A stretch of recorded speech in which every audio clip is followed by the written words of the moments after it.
Thanks for having me. Pretty excited to be here. And last year we presented our first product, the Account Switch Kit. Now I'm here to present to you our new product. It's called Herbie, helping banks for omnichannel sales. Quickly, a deep dive into banking, how they do business. As of now, most of the banks have a clear distinction between their digital and their not so digital channels, so the branches and the phone calls. What is the kind of the good part? Yes, we have more transactions in the digital channel. Not so good news is that the really well performing selling channels, the analog ones, are actually decreasing over time. So it's about time that retail banks really embrace the omni-channel approach. If you do it right, and that's the good answer, you actually can achieve as a bank pretty impressive results.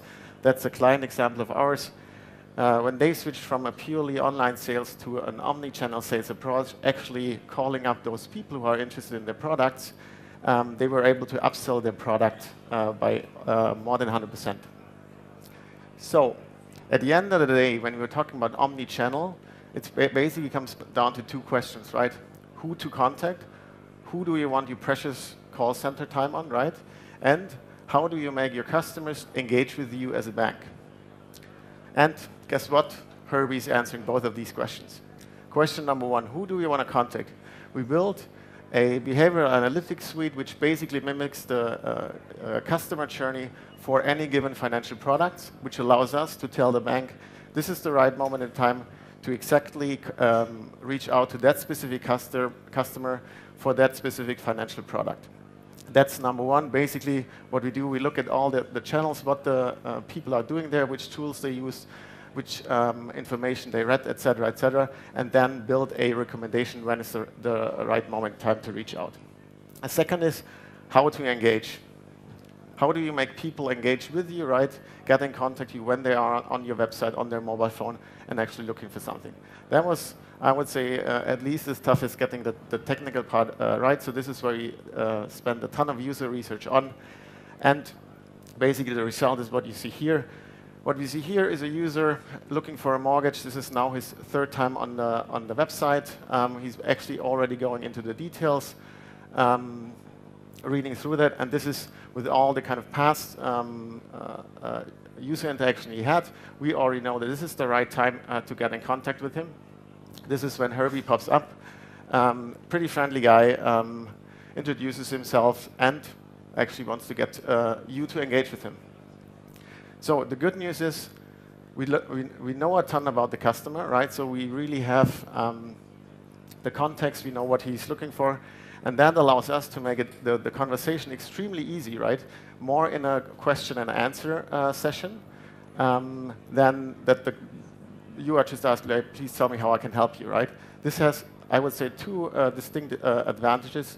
One is it's super easy to engage and start with it, right? You only have to click actually at a button, right, or at a checkbox, and you have a feeling of success, right? Yes, the conversation is working. That's the one big advantage for the customer, right?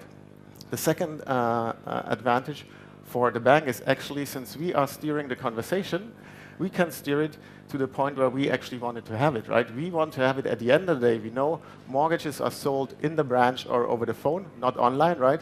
So what we want to make sure is that this customer we know is interested in the market is talking to us, right?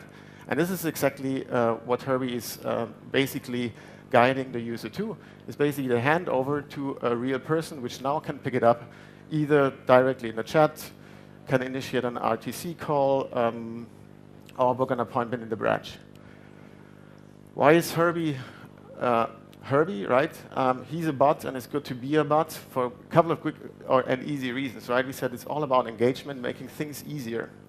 One kind of quote which struck me most in the user interviews was, so there was this lady, and she was like, yeah, you probably never considered that Google might be upset that you stopped searching with them. And I was like, why would I? And they was like, yeah, exactly, because you're talking / interacting with a machine. They don't get upset. They're not waiting for me. And this is what holds me back when I have the feeling that someone, on the other hand, is a person really waiting for me, right? This holds people back really using a chat-like interface. And this is why we built Herbie the way we did. He's really nice, as said before, right? Playful, which also helps you for kind of re-engaging if the customer drops out of the conversation. And actually, I would say pretty forgiving, has an own personality, and gets pretty excited when you interact with him. Last question, I would say, remains, why is this something we look at?